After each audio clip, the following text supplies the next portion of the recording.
Okay, and I'm live. That was a heart attack. Oh man, this is why I am going and buying a new PC. Because I don't like that when I even bump this laptop, I lose all the USB connections, I lose the mic, I lose the camera. I'm broadcasting in slightly lower resolution than usual tonight, just to make sure that you can hear me a little bit better. I'm also going to speak close to the mic. But we're in action, I think. Are you there? So let me just come to the comments beside the video where they should be. And there's the lag. What's that? It's about 40 seconds as usual. I'm going to pause and mute. And we are away. So, how's it going? Today is March 23rd, 2014, which represents exactly 15 years to the day. March 23rd, 1999 is when I came to Tokyo to live. Wasn't my first time in Japan. I've actually been in Fukuoka for 2 weeks, and I came on another 2-week trip when I was 20, and then I spent 3 months in Hachioji in 1998 during our summer break in New Zealand, so basically the previous Christmas, which all connected to coming to Japan again, I think in December of 1998, and hooking up the job and the visa application, which got me back in March 23rd, 1 week before starting a new job.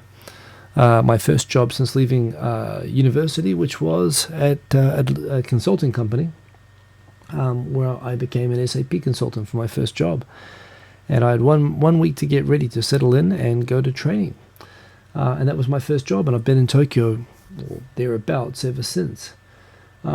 So I figured 2 things I could do. I could interact. Oh, the results of the Osaka election are coming through. Did Mac Akasaka lose? I'm sorry, I actually have to check this. I mean, yeah, credit to the opposition for making that one a complete joke. But anyway, we'll get to the news stuff, and we'll get to all that. I've been a bit behind on news lately because work has been crazy, as it gets at certain times, and certainly around this, because in Japan is, of course, April 1st is the fiscal year, which means that businesses tend to get very, very busy around late March, as has been happening with me.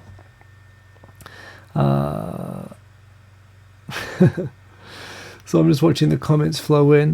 Good to know that my levels are good, and that it's good to see Philomena Young and Mike Zilla. Thanks to everybody for the congrats. I really do appreciate it. I don't know. See, it's funny. I've talked about this before. It's kind of it is an anniversary. It is something to mark, I think. I look upon my relationship with Tokyo, the city that I live in, as not being unlike a marriage of sorts. Your relationship with a place. You have good times, you have bad times. You learn to understand the partner better and how to get along with them, and you both change over time. But it's like a relationship, and a lot of people go through different sort of phases. They decide to break up. There's no real barrier to it. But Tokyo is just a good fit for me, and it has been pretty much all of my adult working life, and that's why ultimately I've stayed here. So let me just go through. I guess I'll start with the comments. Let's start with the intro music, which hopefully will work, and then we'll get into it.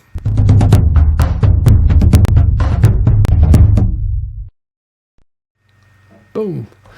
So good to see you all. Great to see a great crowd in here. I've got 54 people watching now, so thanks for that. And I know I've been pretty low key lately on Twitter and all that good stuff. Lots of stuff coming up.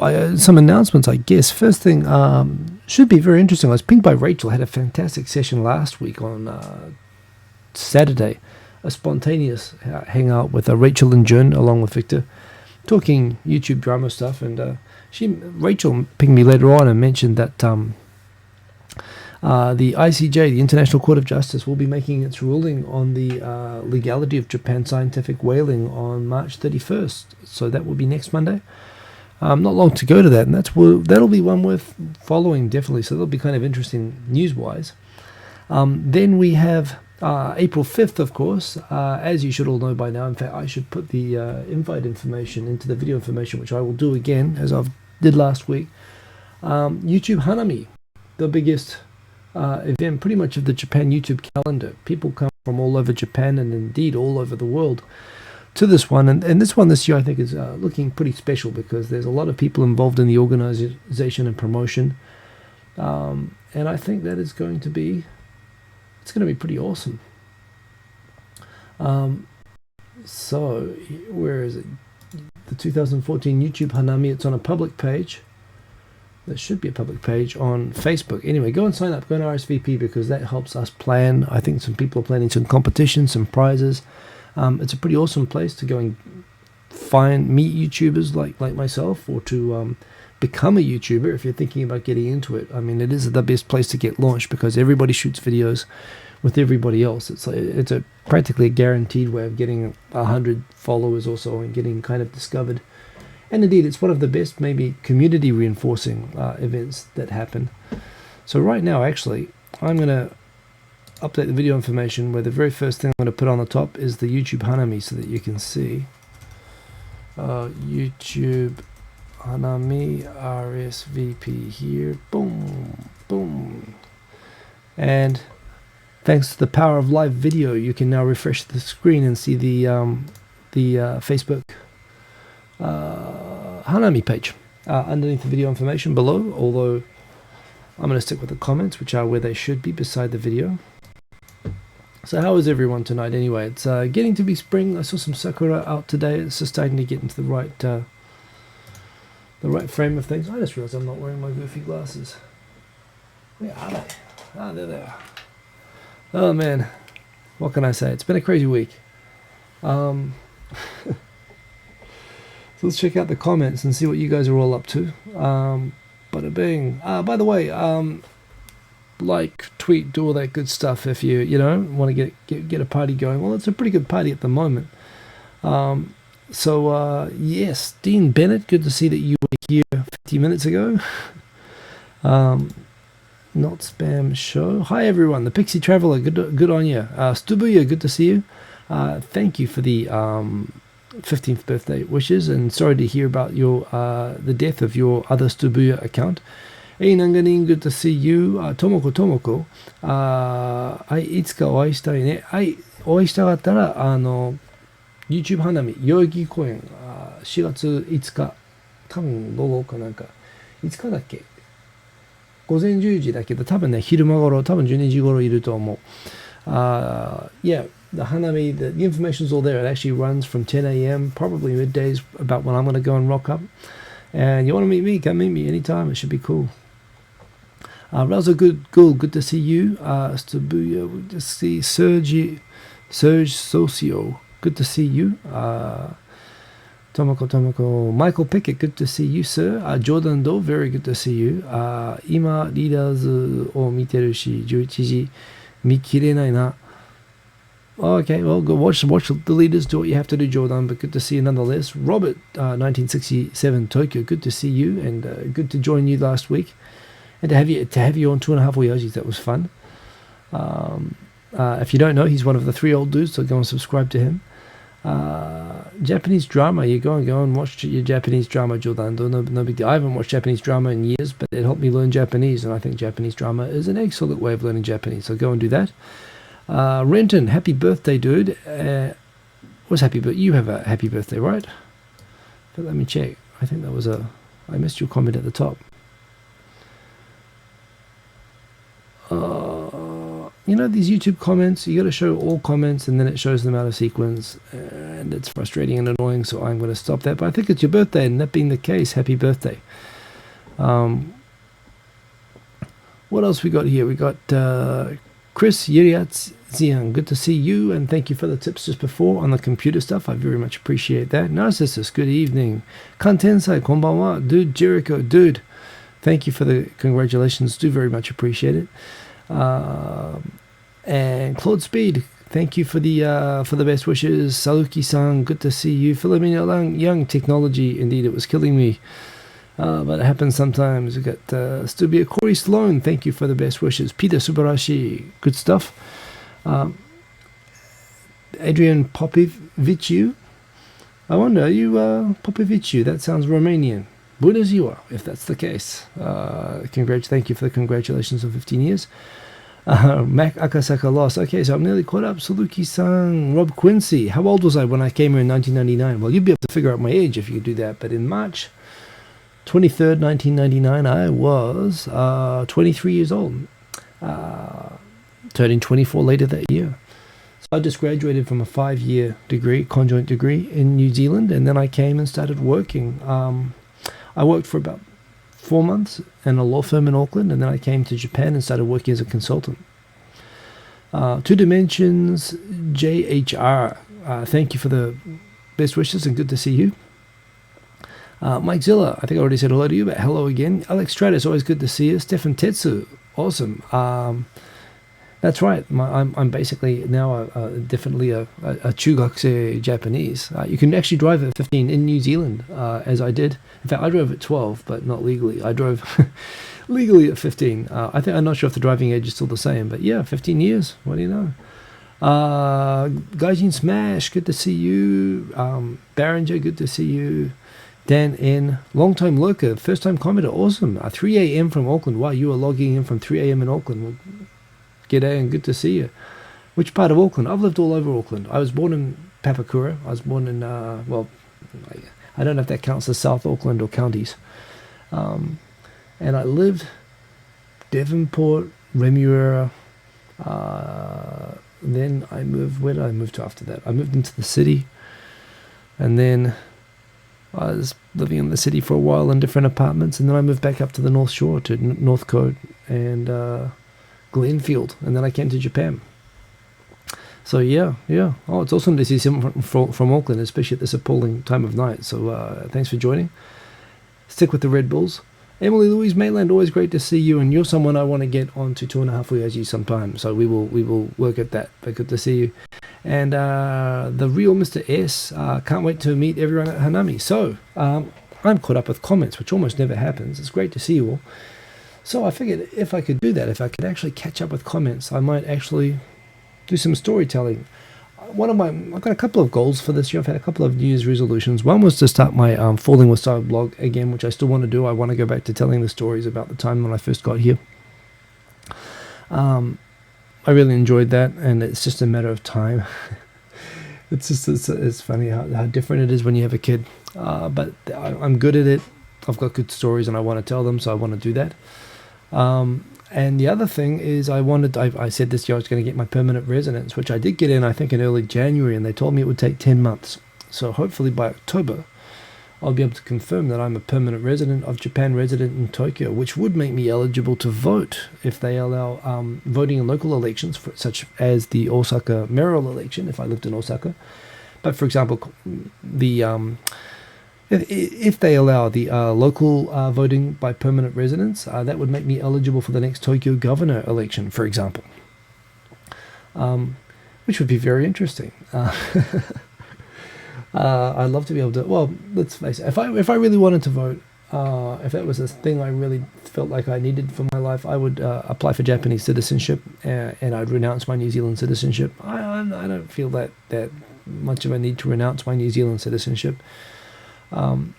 Certainly not that much of a need to vote, but if I was entitled to it, which I might become because this bill is still being considered for years now, that could happen when I get permanent residence, or if I get permanent residence, hopefully, I could vote, and that would mean that the Osaka election result, for example, I could, if I am living there, I could have an effect. In fact, it would put me in a very interesting position that I know there's some very vocal people I've talked about on this show before who are very much against foreigners having rights to vote in local elections, or permanent residents. It's a very small group of foreigners, but yet they came to Tokyo campaigning in the last election. Well, and indeed, the person who that person supported was against the local voting rights and proactively against. But many of the candidates, including the current governor of Tokyo, are for foreigners being allowed to vote, which means he gets one freebie from me if I get the vote. I'll vote for him.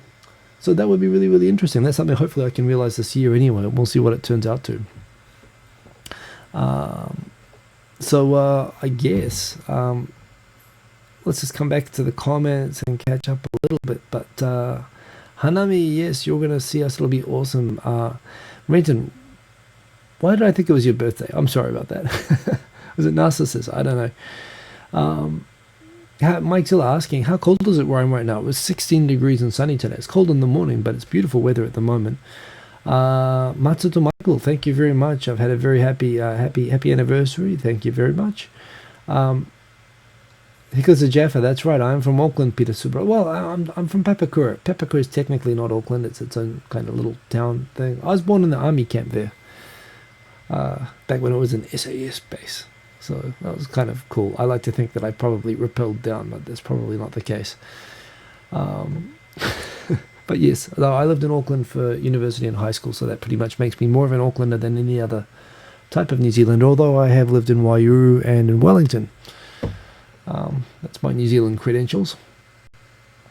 Hey, Busan Kevin, great to see you. Thank you for joining, sir. Always a pleasure.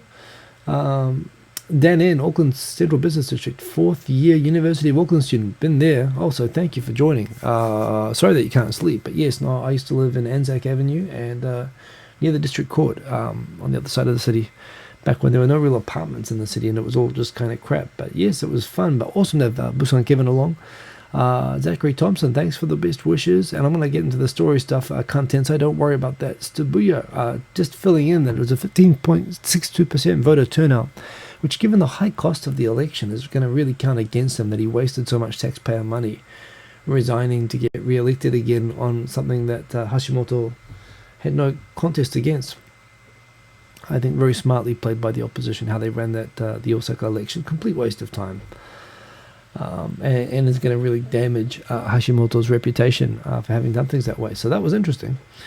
So let's get to it. Let's get to my story, such as it is. So I was thinking, I've had a lot to think about lately in my life.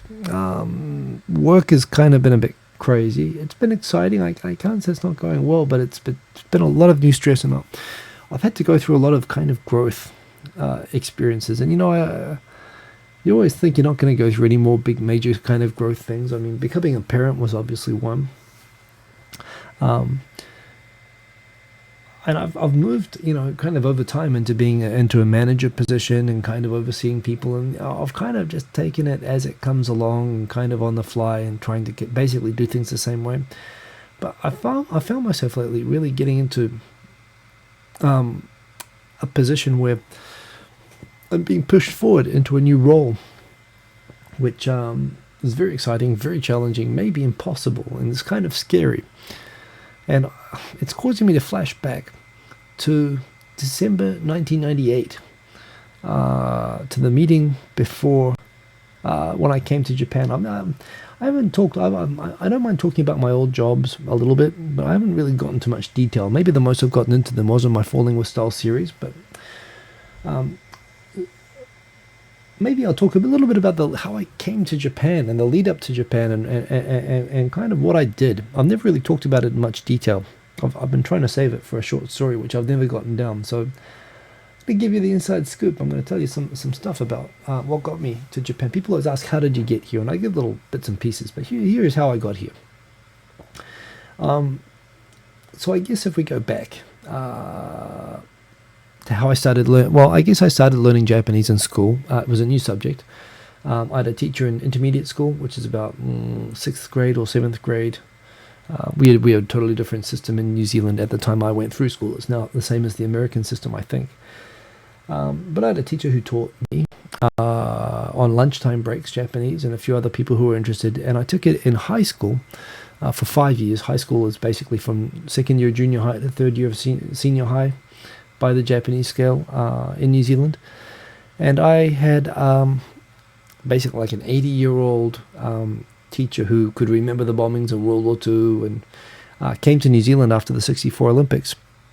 Mr. Ito, who was my teacher in high school. And I always had a thing. I fell in love with. I took Japanese originally. I wanted to take Chinese, but I took Japanese kind of as a substitute because I figured, well, if I couldn't learn Chinese, I could learn kanji if I took Japanese. I kind of really got to like Japan a lot when I came to Fukuoka on a 2-week school exchange when I was 15. And I kind of decided around that time when I was 15 or 16 that I was going to do my big overseas experience, my working and living overseas in Japan, when that came to that, either before, during, or after university. And I kind of made all my plans for the future around coming to Japan. And everyone in New Zealand leaves New Zealand after high school for some amount of time. You know, some go straight after high school, some go through university first. And I already had this plan in my head for a long time that it was going to be Japan. I kind of struggled with a couple of things. My Japanese wasn't great. I wasn't a great student at it. I struggled more with Japanese than any other subject that I did. In fact, I majored in Spanish and politics for my arts degree, and I dropped out of Japanese, as I've mentioned many times before. However, I still remained committed to the plan that somehow I was going to make it work. Even as I was failing and struggling with Japanese as a subject, I was committed to the idea that I was still going to, after I graduate, somehow or some way I was going to make it to Japan. And so when the study wasn't really working out, I figured the first really significant step that I took towards getting better at Japanese and to really making it happen was I was in second year of university, maybe law school.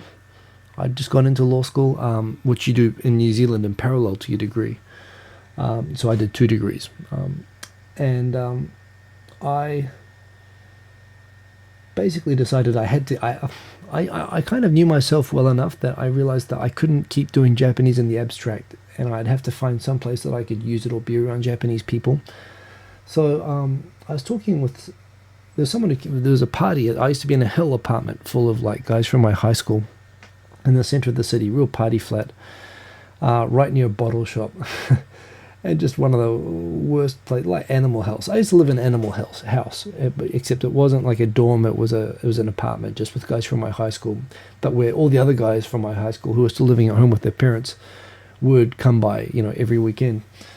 And I met a guy at a party there who used to work at the Oyajis gift shop in Auckland, and he suggested we're talking. I think it was from talking to him, it was his idea that, yeah, you should go, he spoke Japanese every day when he worked at that shop, and that's how he got so good, so you should go there. So I went to the OK gift shop, and I had great grades except for Japanese, and I was worried that if I showed them my Japanese grades, I would not get the job. So I took a copy of my academic record hiding the Japanese. I cut the Japanese grades out so everything else looked good. I showed them that, and I said that I'm studying Japanese. And they gave me the job, and that gave me suddenly access to a lot of Japanese friends my own age, a lot of working holiday Japanese, and it was through making Japanese male friends first and hanging out with them a lot and spending time with them outside of work.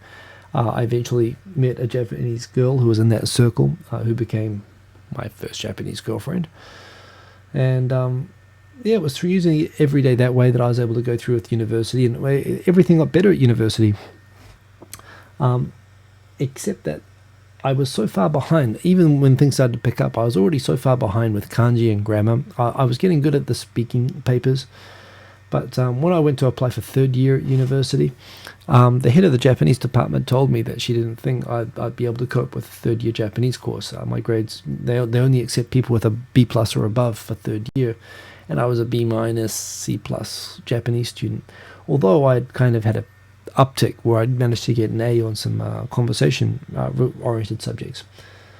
And so I went and talked with her, and I said, look, please, I want to keep doing Japanese. I've just got this job. I'm just getting better. I want to try to turn this around. And so she said she wouldn't let me take core papers, but she'd let me take Japanese manners, business manners, and formal Japanese.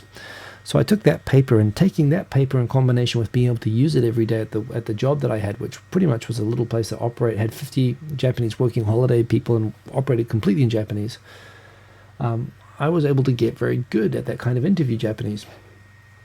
So I kept going through law school, and I still had the plan in the back of my head that somehow I wanted to get into an international firm, or I wanted to work in law in Japan. And I started hitting up, second to last year of university in law school, you're supposed to try to find a summer clerking gig. Summer clerking is working basically over a summer in a law firm. The best, the most prestigious law firms. They get the pick of all the best students who want to go and work with them, and I wasn't in that category. I had a Japanese girlfriend. I already made plans I was going to go to Japan with her and stay at her house. And I tried to find anything that I could to go and work in Japan. So what I did was I kind of hit up every connection through family, and it was basically through a family friend who was working in a patent law firm in Wellington. I lived in Auckland. His law firm had a connection with a Japanese patent law firm, and he offered, while I was saying I was looking for any way to get anything in Japan, he said, yeah, he knows a guy in Japan, and he could send a letter or something. This was the 90s, so he could send I think, geez, what was it? I think he'd said he'd call them or something like that and see if they had a place for me. And I said, look, if you do this for me, tell them I will work for free. Tell them I would be imposing by being there, but I want to go and I really want to get this experience. So if you talk to them and if you tell them that I'll work for free and I'll sort something else out for money and so on. So he passed that on, and they said come to Japan and come and see us. So in basically December, our summer in New Zealand, winter in Japan, I came to Japan, and I showed up at this little patent law firm where I'd been given a recommendation from my uncle. Actually, it wasn't my uncle, it was a family friend. And they said, look, we'll pay you. Don't worry about that. And I said, actually, no, I really don't want you to pay me. What I really want is for you to let me to do everything and to fail at it and give me a nice recommendation at the end of it. I really want this to be a stepping stone to coming to Japan after I graduate. And I really wasn't sure that I could cope with working in a Japanese company, especially a Japanese law firm. So I asked him to let me work for free. And what I did other than that was I went to I was there on a working holiday visa, which I used for that. Working holiday visa lasts for 12 months, but I went there planning to use it for 3 months and come back and basically throw it away. So it was also a gamble, because that working holiday visa, that could have been my OE. But I decided I was going to take the risk. I was going to take the gamble of investing it in coming for 3 months and hopefully getting enough experience that I could make it connect with getting a real work visa after that. So I went to the working holiday center, where I was looking for any other kind of odd jobs that I could do as a foreigner to earn money around when I was working at this law firm. And they told me they had a lot of mainly English teaching jobs. So I got a job in Kichijoji, working at an eikaiwa. And there were also odd jobs around Christmas time. A lot of the foreign people working at the working holiday job center were traveling, so a lot of their gigs, for example, covering for them, teaching daycare and some schools and so on. I covered some of their lessons for cash. I was also asked to come into the working holiday center and tell Japanese who were going to New Zealand about what it was like and about the different places in Auckland, the different reputations and things to look out for with different types of jobs, and so on. So I had a lot of fun with that, and I worked very hard at the patent law firm job. I really had no idea what I was doing, but again, I was able to get a lot of space to figure things out, and it went really well. And by the time it finished 3 months later, the head partner came up to me with a big pat on the back and a nice, kind of a bonus. It was the only money I got from it, but between that and the English teaching, it covered all my train fare and my living expenses while I was there. And this was staying at my girlfriend's parents' house. In Takao at the end of the Chuo line. So got a great recommendation letter from them, and I was all kind of set for, okay, I'm going to go back to New Zealand now, do my last year of law, and then try to figure out how to come back to Japan now and convert this experience into a step up into a job. So I did my final year of law, and I gotta admit, I kind of struggled through my final year of law as well. I was working a lot. I was struggling to pay fees and so on, and I was also 5th year of university. Frankly, I was losing a lot of motivation. I just really wanted to get out and start working. I had some really funny experiences with interviewing for law firms. When you graduate, you go through the job hunting exercise, especially in law firms. It's very set. There's about 5 or 6 big commercial law firms which come in, and again they try to get the best candidates out of the law school, and I managed to get interviews at 2 of those. One of those, there were like 8 positions, and I was one of the 2 contenders for the 8th position, along with my best friend at law school. And my best friend at law school got the job, which he quit after like 4 months and went and joined an investment bank and has become very rich as a result. So he edged me out, but that was cool because he's a mate. And the other job was at was actually at the patent law firm of the place that I went to in Tokyo. So it was all kind of set up really well for that. There was a guy who had heard rave reviews from they loved me in Japan, and they'd sent back all these nice reviews, and I talked with them, and he was kind of a friend. So it was kind of a soft option in a way. It was kind of a sure thing. However, two things go really, really badly wrong with that. The first thing was I had to take an IQ test or something, and I misheard the instructions when they gave the test, and I totally, instead of having, I thought it was like, what was it, half an hour and 100 questions, and it turned out it was, I thought I had an hour and 100 questions, and it turned out I had 200 questions in half an hour. So I only completed like a quarter of the IQ test. And then when I went to the interview, which was like my last hope, it turned out that the friend was sick for the day. And so I had to interview with the corporate law guy, and I took no corporate law papers. I took all IT law and environmental law papers. And he was like, "Why would we hire you?" And it was like the worst. Between that and only completing a quarter of the IQ test, it was pretty much, I just decided it was not meant to be. However, I did get a job actually at the law firm that my best friend had been working at before that. And it was a nice little suburban law firm thing, and it was a good place to get some good experience. And I was settling into that for 1 or 2 months. And my girlfriend, who had been back in Japan for the whole year before I graduated, so we had been doing the long distance thing for a year. I wanted to go and see her, so when it came up to Christmas, I took a bit of a long break, 3 or 4 weeks, or not, actually it wasn't that long, it was about 2 weeks. I flew over to Japan to see her, and frankly to hit the job fairs in Japan and to see what I could find in Japan, to try to really use that time. Before I came to Japan, it was another connection, actually. There was another family friend said, "Look, I know this person at this company, a consulting company, and they might be able to help you get a job at a law firm. They're very well connected, and they might be able to introduce you or recommend you." And especially, I think it's still true now, is very true in the 90s, that personal recommendations, kind of being vouched for personally, makes a big difference, because you're standing out from the very big crowd of people looking for jobs in Japan. So it's funny, I kind of talked with this family friend about coming and meeting this guy, and the family friend said to me, "Well, look, and when you talk to this guy, you might want to think about maybe you want to do consulting yourself. Maybe that's something you can throw out there." I was saying, "Well, yeah, I've done IT law, and it does sound super interesting, and I'm not sure if I want to actually be a lawyer. Consulting it does seem kind of cool, but I'm not sure that I'm what they're looking for." So I kind of kept that in the back of my head, but I say, well, let's see. Definitely, I'll meet anybody. I'll talk to anyone who can help me in any way to get any kind of foot in the door to get myself into Japan, to find a job in Japan. So I went to the job fairs and so on, and I kind of hit up a few places. And then one day, this thing was on my list to go and talk with this guy, who was one of the senior executives in this big consulting company in Tokyo.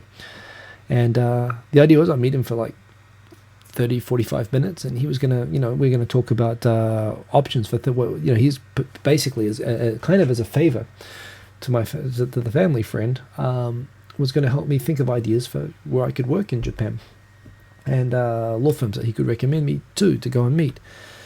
So I went to go and talk with him, and this is where the business Japanese that I'd studied for a year, that I topped the class at, having failed every Japanese paper up until that point, it all started to go really well, because I could talk with this person, very, very good Japanese, way, way above my reading and writing level. And as we started to talk about my sort of experience and my interests were in IT and, environmental regulation and so on, and I demonstrated my Japanese skill, he spontaneously, without me saying anything, he spontaneously said, how about working for us? Would you like to work for us? And it was exactly what I wanted. He threw it out there. He said, and I was like, well, actually, that sounds super interesting. Can you tell me about that? Like what that involves? And we started talking about that, and the conversation was going very well. And he said, look, so I tell you what, if you want to join, we'll make the arrangements. And I was like, well, okay, well, I'm actually flying back in a few days, so maybe I should extend my ticket. So, do I need to set up for an interview or anything? And the guy said, well, no, if I say you're in, you're in. I'll hook you up with HR, and they'll get you a visa, and if you can start April 1st, we'll start you then. And and that was it. So I remember after that, for some reason I had to go to the bank. I had to change traveler's checks or something. So I walked out of this interview, went fantastically well, shook hands with the guy. Awesome, got a job, awesome job, got a visa sponsor. Coming in April, I'm just going to go back to New Zealand, quit my job. This was a big life-changing moment, this conversation. It went super well. So I'm all smiling, I'm kind of high, adrenaline's rushing. My dream had come true to some extent from this conversation. So I walked across the road to the bank, and I think in the old days in Japan, I mean, they're still like this, but they're not, they were much worse in the 90s. To do any sort of simple thing, you go to the bank, you get a ticket, you'd wait for half an hour, you go and give them your traveler's checks, you're sitting down on these big plush sofas, and you got a lot of thinking time. And I remember sitting there for about half an hour, and it was kind of after I sat down on the sofa, and maybe the adrenaline rush of the interview kind of dropped away. And I remember I'd heard some more of the details about what would be involved. I would come and start normal training, basically, with the rest of the hires, and there would be like 90 co-hires, and there were no other foreigners, from what I understood. He said from talking to me, he could tell my Japanese was good enough, which I knew was not quite accurate. Like, I could speak well enough, but I couldn't do everything else well enough. But I was like, yeah, I'll do it. I mean, this was, the door's open, you go through. But I was in the bank, and all of a sudden, it was like half an hour later, all of a sudden, it was like the world kind of fell away from me for a moment. I was kind of just sitting there, and all of a sudden, the weight and the enormity of, oh my God, what have I just done? started to hit me. I've just accepted a job that I don't know if I'm going to be able to do it. I mean, based on my current set of skills, I won't be able to do it. And I've just committed to quitting my job, leaving my country, coming to a new country. And I've always wanted to do this, but I'd only ever thought that this was just what I wanted to do. And I never actually thought about all the things that it would involve, and actually the level of risk and responsibility that goes along with it. And that moment in the bank, there was just an instant. You talk about moments in your life where everything kind of changes, and it didn't change. It actually changed in the room talking to that guy, but it didn't really hit me. My life changed internally half an hour later, sitting in the bank waiting for my traveler's checks to change, when all of a sudden, all at once, everything hit me. All of a sudden I felt like I was standing on the beam of a bridge or something, like I was going to fall. And it was scary. It was like, oh my God, I'm not a student anymore. I mean, I had a job. I was working. I had been working. I was going out into the world. But all of a sudden, everything got super real. And it was like, and real in a way, not just like, oh, I've got a great job and I'm looking forward to starting. But oh my God, this is something I'm going to risk my whole life, and I'm going to come here. And, this is something I could fail. I could really fail at this and fail badly. This could be like the greatest thing that ever happened to me, but it could also be a huge disaster, and all kind of hit me at the same time. Like, oh my God, I've got to really, really step up. I've got to really do something about this. And I guess the reason I've been thinking a lot about that moment lately is I've had a similar moment lately. I don't like to talk about my current situation, but I've been given a challenge with my current job lately to kind of accept a role that no one wants, but is like a huge opportunity. And it's kind of set up to fail. But at the same time, it's one of these things. Sometimes in life, you've got to be the one to take the big step off the edge of the cliff. You've got to be the first one to step off the cliff and just trust you're going to figure out a way to make it work. And that's kind of where I am for the first time after 15 years. But that moment in December 1998, which basically was the kernel that triggered my whole life after that. And I'd love to tell you that everything was fine, in spite of this terrifying moment. Everything was fine, and I pushed through and, as indeed you can kind of see in some ways, I survived it. But I can tell you, I came here, and that for those first 3 years, pretty much all of my worst fears came true in every way. It was a real struggle, and I failed many times, many different ways. And in a way, I mean, I went back to being a kid. I had to learn life all over again. I learned a lot of great skills. Overcoming those challenges, it really shaped and changed my personality, and they've definitely made me the person that I am. But it was a huge, as it is for anybody. I mean, even though coming to Japan was my dream, it was everything I ever wanted, and all my dreams came true all of a sudden. But all of a sudden, you realized that this is going to be a real big risk, and it was. The comments have not been updating for me, so I'm going to refresh. I'm just telling the story by myself, but but here's the thing as well. It wasn't easy. It wasn't, and getting found out for not being as good at Japanese as I thought it was. Oh, now the comments are updating. I don't know why it takes. So they haven't updated for the last half an hour. Now I'm watching them go, so I'm not going to be able to catch up with these comments, but I'll do something about it. But I guess this is the thing, it makes me really go back to the moment. It wasn't the moment that I landed. I mean, I remember when I landed in March 23rd, 1999, the whole way from the airport, I was walking on cloud nine. I was so happy. I was just buzzing. I was so excited that I was in Tokyo. And that energy keeps you going for a long time. It carried me right through the whole training, which was pretty crushing and pretty terrible, pretty challenging to do company training for 3 months, all in Japanese. Well, a lot of it was in English, actually. We did go to America for a lot of the training, and I was able to do quite well at that, obviously. But, life really started to settle in about 3 or 4 months after that. And that first year, getting onto the first project site and really being completely in over my head, and trying desperately to figure out how to survive that. That was it. That was that first year was like for anyone, it's the make or break, and that was a really tough first year, and to add to all of that, so I finished my training, and I just moved in with my girlfriend from New Zealand, my Japanese girlfriend from New Zealand. We've been living together for about 2 or 3 months. And she suddenly dumped me.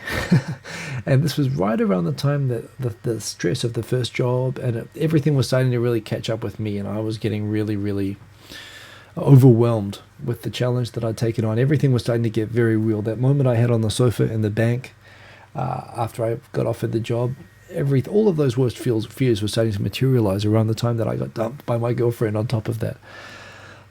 So that was kind of a very rough time, and that's when I moved to Kashiwa.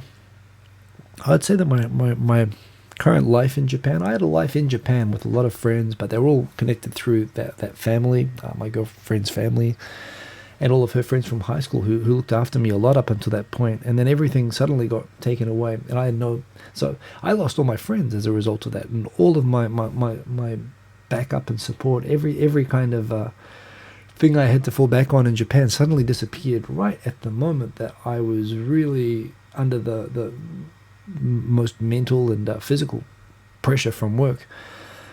And I've told a couple of stories from around that time period on my Falling with Style series, how after I was dumped, some of her high school friend guys tried to take me to Kabukicho to cheer me up, only to frustratingly find out that they couldn't take me into any of the girly places. And in the end, they just left me. They went in themselves, which of course didn't help my situation at all either. It's because you go through these things and you survive them and you figure them out. You become a better human being, and you learn to recognize challenge in other people and empathize. And that's another big thing with life, coming through. But yes, I tell you, I got so many, and most of my best stories come from the first 2 or 3 years, frankly, and that's what I really want to write more in my blog about. Indeed, I want to write a blog about that moment that the delayed punch going across the road and suddenly realize, oh my God, what have I done? And I've done that a couple of times, but this comes down to my philosophy. My life philosophy, certainly when I came to Japan, I don't know how many times I said this to myself, like, I remember going home and I've been failing at work, I've been dumped, I've got no friends, I'm not sleeping enough, I'm sick all the time, people are finding out that I can't read the documents well enough, and I have to learn Japanese faster. And every time, and I get panic attacks, almost, so I get close to panicking, and then I just say to myself, you come all the way here, you can go home anytime you want. go hard or go home. That's what you came here. You just take the challenges, stack them up, and figure it out. Figure it out. You can sit here crying to yourself and trying to, feeling sorry for yourself and wallowing in your own self-pity and it not working out, or finding someone else to blame, or you can get into that negative spiral. But how does that, at the end of the day, this is the situation. I put myself into it to force myself to grow, and you got to figure it out. You figure it out. If you don't want to figure it out, I could go to Australia, my mum's house, and live at home and go back to having a much more comfortable life and start all over again. And that was always an option. There's always an option in your 20s. You can always fail a couple of times. And that was an option. Every time I confronted it, I managed to calm myself down and think, well, screw it, I'm here. Let's just make this work. And tell you what, I dealt with some crap. I really did. But, I don't know. And this is one thing. When you meet a lot of long-termers from Japan, you generally find in common that a lot of us have been through the same sort of crap, and we can share stories and really enjoy listening to each other's stories about it. I want to share those stories as well. That's why I want to get back to blogging. But I'd say the start is the key thing, and it comes down to your attitude. My advice for getting through 15 years to anyone who's watching this right now is, I've talked a lot about the attitude in terms of hanging out with other foreigners or trying to make Japanese friends and so on. Yeah, there's definitely, I wouldn't say you have to go completely native, but at the same time, if you come here predominantly relying upon a support network of foreign friends that you make here, you have to realize that, I think the average stay of a foreigner in Japan is less than 3 years. So all your friends are going to be gone in like 2 years or maybe less. Half the friends you've got now are going to be gone in a year. And I know a lot of guys who, again, they find it very hard when they stay here for a long time to deal with all of the going away parties. And they find it hard to remain motivated to keep meeting new people. It's very exciting when you're first here and all these people are new people and you're new, and it's all very great meeting new people all the time, especially with foreigners, because it's a community of people who are very open because they're transient, they're open to meeting each other. But that can get pretty demanding, and pretty soon you find that you're doing the same thing as your friends, and that's why most of those guys will have a great time here, even the ones who speak Japanese, but they don't last much more than 3 years because, and those who get to 5th or 6th year without having a good support network of Japanese friends and Japanese people, it starts to affect them. And I know people who have had developed problems into the 4th and 5th years from being here too long and not having enough Japanese friends. Thanks, Mix Bala. I hope you're enjoying it. This is actually what I really want to do more on this channel anyway, so please subscribe, and if I don't keep telling stories, hit me up in the comments and tell me to say this more, to do more of these things. But yeah, I think to some extent you've got to, even guys like Tikio Sam and people who've come here and he's made a lot of mistakes, but he's figured out the basics, and one of the first basics is self-reliance. I mean, if there's a place which tests your self-reliance skills, tested mine, it was coming to Japan. And being in a city like Tokyo, the thing about Tokyo is that you've got enough stimulation. You can kind of be alone in Tokyo and you can still find a lot of stuff to do. I mean, I went to concerts and to, night clubbing every weekend. And I'll be honest as well, one of the things, so of course I had a terrible breakup and I didn't date. Maybe there was a girl at work I was kind of hot on for a while, and I was like a teenager. I didn't know what to do anymore. So it really took until about the 3rd year that I discovered it was actually quite easy to get girls.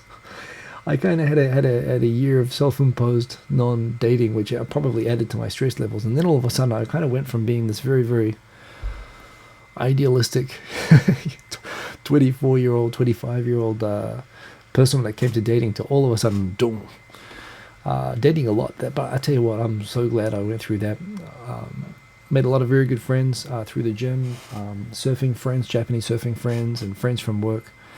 And it's really hard to make friends in Japan, actually, even for Japanese people. But the ones that you make, I find it pretty good, to find people who are kind of open to that. And again, some of those friends that I made around that time in the first 3 years are people who I attribute my entire survival in Japan to, my whole mindset today. And it's fitting. I think it's fitting that this is the 15th anniversary because, like I said, I'm kind of going through the same kind of sitting on the sofa at the bank experience again lately. I've been confronted with the same sort of a challenge, and it's kind of like, whoa, this is another big growth thing. And I've got to learn now. It's part of going up and being recognized. I mean, I'm doing well at my job, but now they're saying, well, maybe you got to step up and do a higher level of stuff now, which is awesome. But it's scary, and I'm going to screw it up. I'm going to screw it up, but you make it work anyway. The point is not screwing up. Screwing up is a good thing. In fact, screwing up is absolutely essential. It's not a question of not screwing up. It's a question of what you do when you screw up. What kind of a person do you become when you're under that kind of pressure? Do you become the kind of person that attacks or blames other people? Or makes excuses? Do you become the kind of person that tries to deflect or try to minimize your risk by trying to stay as safe as possible? Or are you the kind of person who, for me, I always try to stay self-aware and take responsibility, talk with people, figure it out. Just figure it out. But this is what life is about. It's about growth. Honestly, I mean, there's no better place. I mean, I tell you, you grow like crazy when you come to Japan. You learn a lot about yourself. I've learned a lot about myself. I think it's made me a more rounded and better person. It means my brain works in different modes now when I'm switching between languages, which is awesome. I mean, that's one of the great reasons to come here. I think it takes a particular type of person to survive for 15 years in a place like Japan. I benefit from having growing up moving house a lot. I'm not strongly dependent on being close to family or close friends all the time. I can survive on my own at length. If you're someone who really relies on being close to good friends all the time, as I think most normal people are, I'm the weirdo. It can be really tough and really testing to be in Japan, but at the same time, I think it still is a really good idea for those kind of people as well, because you'll find a lot more independence and self-reliance from being here. You'll be challenged to anyway. And that's what life is about. It's about challenging and growing and testing yourself. And you should look at everything as a test. That's my philosophy. Go hard or go home. Don't sit there crying for yourself. You can control any situation that you're in, even when it feels like you can't. You can. And ultimately, if you push through the hard times, it gets better. It always gets. I could be talking about something else. So I'm going to go to the comments and then I'm going to wrap up. But that is my origin story for Japan. Like I've never told it before. I don't think I've ever told that story before. I've always been sensitive about the fact that I used family connections as well, or I leveraged them to try to get introductions. But to tell the truth, that's normal. I don't know how normal it is now, but it was normal back then. And again, it's that thing. It's and what that kind of did as well was, because I knew I got in without taking the same test as a lot of the other people, because it was just like, okay, I say you're in, and I got in, and I was over my head. I could have taken soft choices from there. I could have chosen to only work with foreigners and so on. But I decided that if I'm in, and I got to prove. I decided I needed to prove myself once I was in. I needed to push myself. So I took every hard choice I could. I deliberately chose to go out to factories in the middle of nowhere where there would be no foreigners, and to make I chose every option as hard as possible, which was really stupid, but but it all pays off. At the end of the day, the hard work you put in comes out. That's how I look at life. And when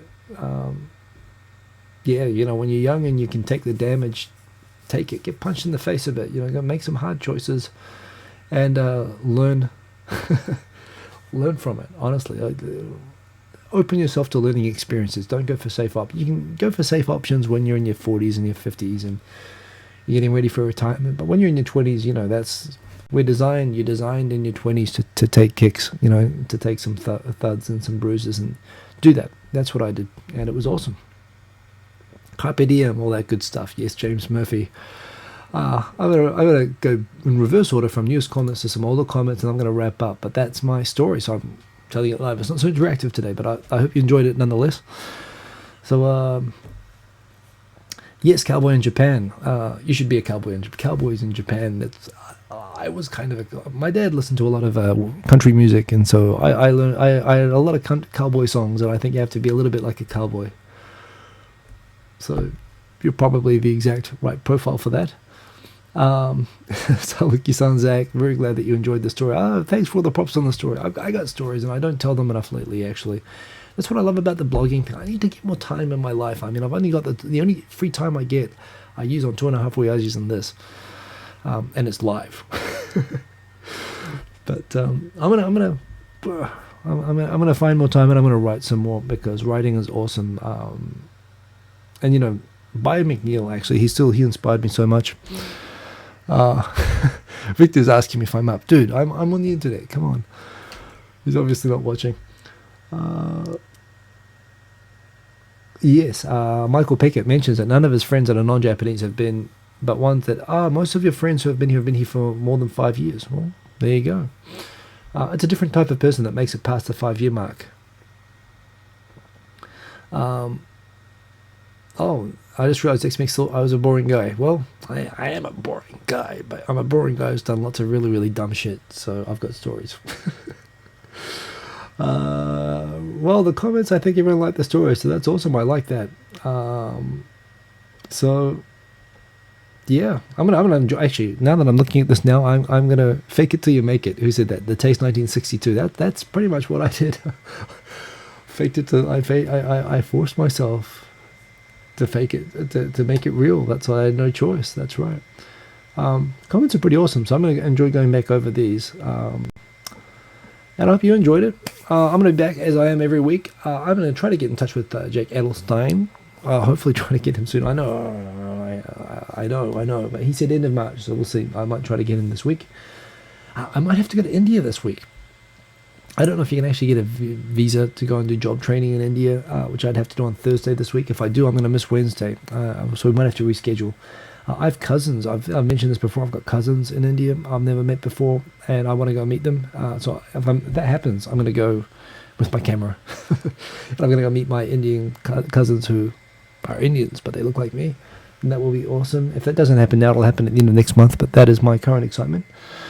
And it's interesting times. Life is always interesting. You should always, honestly, don't let yourself get comfortable. You can be comfortable when you're dead.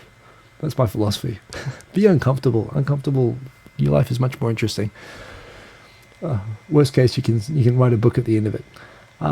So good night to you all. Thanks for keeping me company. Thanks for listening. There's I don't do one. You're trying to. Never mind. You got one last question. I'm going to take one last general life advice. How did I deal with life in Japan without the medicines I was familiar with back home? That was a hard thing for you. It depends partly on what you need. I think if you really have specific medicines that you need, you should go to the doctor and find out what they are, find out what they're called. Pharmacists in Japan, I find, are pretty good. And if you describe symptoms, they tend to recommend two types of things: medicines, and kampo, Chinese herbal medicines, which actually work amazingly well. Or at least they do for me. They work differently on different people. But it was conversations. It was mainly going to the pharmacist, going to the chemist, or going to the doctor and learning. I mean, and I don't even try to figure out what to do in terms of translate. I mean, the fact that there was no aspirin in Japan, I think there's still no aspirin, or they've only just legalized aspirin in Japan. It was illegal until like 10 years ago. So just finding out what to take when you have a headache. You can't shop for drugs for yourself here. And, and drugs in America are like crazy. So Mike Hill is also asking, are there any physical sort of jobs in Japan outside of sports fitness worth pursuing? That's a good question. Construction, I think there's a lot of jobs in construction, actually. And I know guys, BLK did that, and that's kind of physical. Working on ski fields. A lot of New Zealanders and Australians work on ski fields in the summer. In the southern hemisphere, in the winter in the northern hemisphere. That's a very physically demanding job, and they do pretty well at that. So yeah. So I know there's lots of stuff, but again, I'll be back next week for a more general talk about news and advice, and I'll try to fit some stories in, because if you guys like that sort of stuff. And 15 years in Japan today, so Yay me. See you later. Peace. Will it just stop? Will it just stop? Will I just click it? Will it just go stop? No technical problems. We'll find out now. Boom. What part of India? Darth. Pune. Training in Bangalore. Family in Pune. Should be awesome. Anyway, that's it. See ya. Bye. Boom. Oh, come on. I knew it wouldn't let me do it straight. Log into my page, you can see. Okay, peace. Stop streaming. Boom.